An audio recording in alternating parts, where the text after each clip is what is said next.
until you become fully relaxed. Start to relieve the tension in your body by focusing on certain individual parts that need relaxing. You will remain relaxed yet attentive until I count to 5. This is how many sessions that people come to begin, although not all take place in Jessica's House of Hypnotism. But in this case, I would be the hypnotherapist. Hypnotherapists are doctors that treat problems or disturbances with hypnosis. Maybe you've heard of this method. Chances are you have. By watching television, you probably have seen some person being put to sleep and told to do something that would embarrass them had they been awake. But this is not all hypnotism can do. Today I will tell you exactly what hypnotism is and is not, next, how it is used to help many people, and finally, how you yourself can do it. First off, there are many misconceptions about what hypnotism is. Hypnotism is a temporary condition of altered attention in an individual. It is not associated with magic or magicians, and it does not involve using a watch to swing in front of the person as they drift off to sleep. Another wrong idea reads that by being hypnotized, you could be taken advantage of, such as in a cult. But this is not the case. People who are hypnotized do not lose power over their actions. They are still able to move or deny suggestions, and they are still able to tell the difference between right and wrong. In reality, hypnotism is used to help many people. People who go to these special doctors are wanting to be rid of certain problems. Such problems might include smoking, obesity, low self-esteem, or phobias, which means having a fear of something. Such was the case with Genevieve Reed and the other 40 British arachnophobes. These people took the time out of their busy schedule to try to overcome their fear of spiders with the help of London Zoo's Friendly Spider program. It was not one giant leap to the end. Each person was taught at different levels and at their own pace.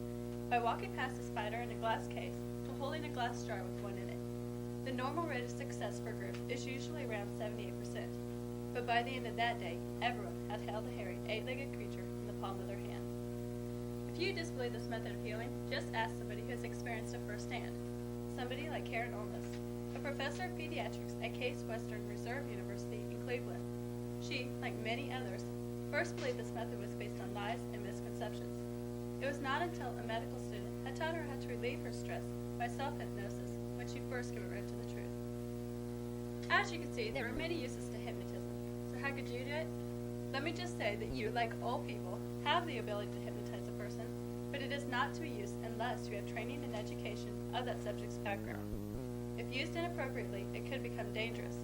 To the untrained eye, an amateur hypnotist can easily misinterpret or altogether ignore a most important detail. That one overlooked detail could be the cause of the whole problem. To ignore it means that the problem will continue unless that person seeks help from a professional hypnotherapist. Now that I've explained the consequences, let me tell you about the many steps involved. The first step is to induce this process. By doing this, you should start with a relaxation technique. Have the person close their eyes and take several deep breaths. Another technique would be to use visualizations. Tell that person to imagine themselves taking a walk through a tropical paradise.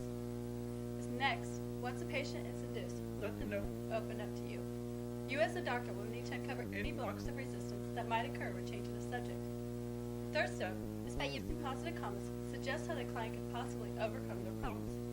Tell that person you are proud of the way they live their lives and the changes that they have made.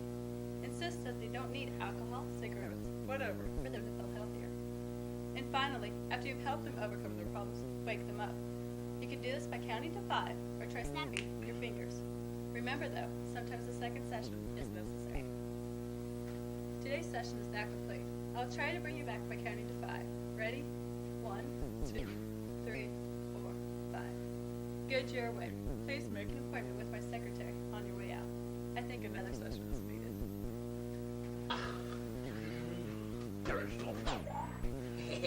Just broke my G.I. Joe. I didn't break him, see? His legs are still on the floor. No, they're not. No, they're not. No, they're not. I didn't break him. He was mine anyway. Nuh-uh. Uh-huh. You didn't pay for him. I paid for him. Nuh-uh. I bought it with my own money. Mom got it for me for Christmas. Look, it even Sir. says my name on the back. Where? Parker Brothers. Your name isn't Parker Brothers. Yes, it It's is. Kyle Peterson. Read this to me. You can't. You're 4. Shut up. Mom's coming. No, Mom, I don't want to go to the concession stand. Yes, he really does. Nuh-uh. Kyle does because Jenny's gonna be there. Shut up. Don't listen to him. Kiss Jenny. I did not. Shut up. He kissed Jenny. Liar! Watch as I, Bobby, and my older brother Kyle have to spend the day at the concession stand In Liar Liar Pants on Fire. by Matt and Toby. Man, that's enough basketball games. Yeah, we got a front row seat and everything. We still gotta serve pop. Yeah, but that's okay, because no one ever wants pop. Hi, Miss Jones. Hi, Miss Jones. You want pop? All right, just a second. Mom! Mom! Mom! Thank you. She wants a Pepsi. There you go. Spit it. Spit in it. I didn't spit in that. Does that look like spit? Okay.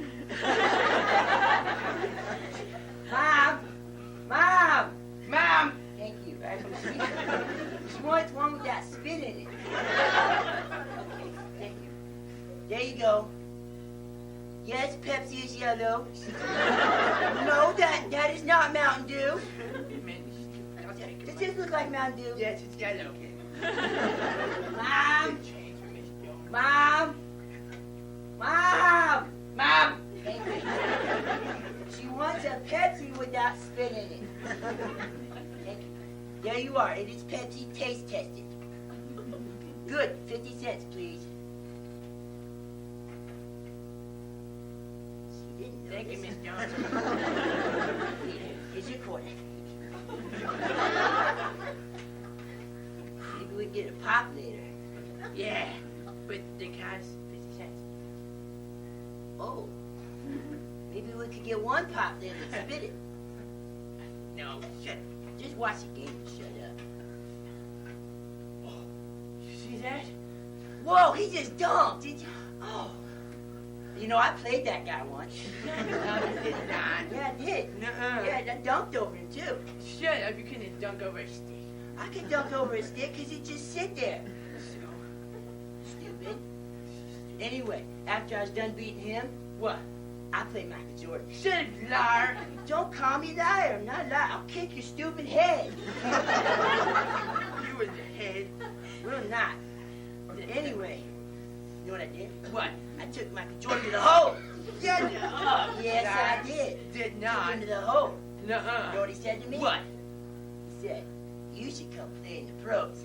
Shut up, liar. I'm not lying. Not good You enough know what for I the said? You know pros. what I said back to him? What? Heck no! What? I said, I want to finish Pee Wee basketball, and go to junior high, and then work my way up to high school and then college, and maybe get drafted for the pros. Depends on how I feel. Dunk over a stick. I could dunk over a stick. Just shut up and serve pop. Okay, serve pop. Just watch the game. Whoa! What? That guy, he's huge. Oh, you know how big he is? Like a football player. He looks like Terrell Davis. How would you know what Terrell Davis looks like? I tackled him. When? I tackled him yesterday. When yesterday? Yesterday at Pee Wee football practice. I didn't make it Pee Wee football. But why would he be a Pee Wee football We player? had famous person day at Pee Wee football practice. Did I miss it? You were sick. Anyway, you know what I did? What? I walked up to him and I tackled him. Liar. I'm not lying. Tackle. Stop calling me liar. I will kick your stupid head. Kick you in the head. You're not gonna kick me in the head. Anyway, when he got up and stopped crying, you know what he said to me? What? He said, you should come play in the pros. Yeah. Yes, he Couldn't did. play in the pros. I could play in the pros. I just wouldn't want to scare him off with my masculinity. Big enough. I'll kick you in the head. Now you kicked me in the head. You couldn't reach my head. Anyway, you know what I said back to him? What? I said, heck no! What? I said, I gotta finish Pee Wee football, and then go to junior high football, and then high school, and college, and maybe I'll play in the pros. I don't know, it depends on how good I feel. You're not big enough. I'd beat you up anyways. You couldn't beat me up. I could too. No, you couldn't, because you know why? Why? I bought his damn Hulk Hogan. When did you buy Sam Hulk Hogan? I bought his damn yesterday. Where? Last night we went to the WWF thing. I went with Robert. Who's Robert? Robert's my friend. Why wasn't I there? because your curfew is 7 o'clock. Mine is 8 because I'm a year older. So you still couldn't have got up to the ring because I got those bar tickets. You want to bet? There was a solid line of no one. I ran my way up to the gate, jumped it over, slid into the ring, picked up Hulk Hogan, and threw him down! Shut up, you liar. Not So lying. Kick him up. And then when he got up from crying, Couldn't make him cry. I made him cry. Got it on tape. Where? Never mind. And then when he got up from crying, you know what he said? What? He said, you should come and wrestle with the big boys. Really? Yes, he said that to me. No. Yes. Shut up. Don't believe me anytime. I'm not lying to You're you. lying. I'm not lying. You know what I said back to What? him? What? I said, heck no!